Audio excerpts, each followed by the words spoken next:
अस्सलाम वालेकुम नाज़रीन, welcome to Kazmi health and beauty tips. उम्मीद करता हूँ कि आप सब खैरियत से होंगे। नाज़रीन, सबसे पहले तो तमाम आलम इस्लाम को मेरी तरफ से रमजानुल मुबारक बहुत बहुत मुबारक हो। रोजे की हालत में प्यास और भूख की शिद्दत को कैसे कम कर सकते हैं? नाज़रीन, इस मरतबा माह सियाम इंतहाई गर्म मौसम में रहमतें और बरकतें लेकर आया है और मौसम गर्मा में माह सियाम की एक खुसूसियत ये भी है कि इन दिनों में रखे जाने वाले रोजे का दुरानिया आम दिनों की निस्बत बहुत ज्यादा होता है। तकरीबन 3:30 बजे तक सहरी का टाइम नामज़द होगा और अफ्तारी तकरीबन 7 बजे के करीब हुआ करेगी। इस तरह हर रोजा का दुरानिया तकरीबन 16 घंटों के करीब तर होगा।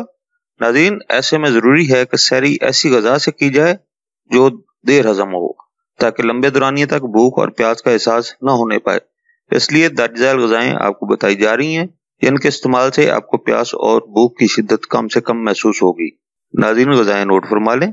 नाज़रीन, ऐसी तमाम गजाएं जिनमें कार्बोहाइड्रेट्स शामिल हों वो सब देर से हजम होती हैं, जिनमें चक्की का आटा, दलिया, छिलका, इसबगोल, दूध और दूध से तैयार शुदा अशिया और घर में तैयार शुदा हलीम शामिल हैं।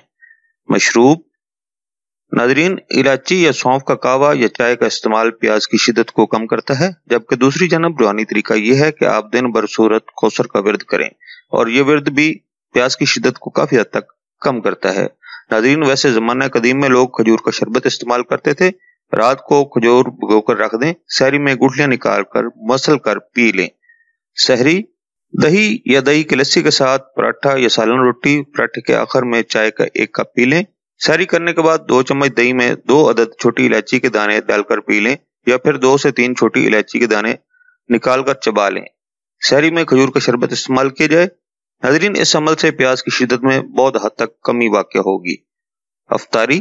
नीम गर्म दूध के 1 से 2 गिलास और साथ में 3 से 5 खजूरें खा लें। फिर नमाज मगरिब पढ़ें। नमाज मगरिब पढ़ने के बाद जो भी घर में पका हो खा लें। अफ्तारी में ज्यादा ठंडा पानी इस्तेमाल करने से गुरेज करें। नाज़रीन, अगर अफ्तारी में दूध दस्तयाब न हो तो लीमू से तैयार शुदा नमकीन या फिर हल्की सी मीठी स्कंजबीन से भी रोजा की कमजोरी दूर हो जाएगी। नोट: पकौड़े, समोसे, मसनूई शरबत, गैर मियारी बोतलें और फास्ट फूड, ज्यादा मसाले वाले खाने, गैर मियारी खानों से परहेज करें, जबकि मरीज रोजादार अपने मालिज के मशवरे से अपनी गजा का तयन करें।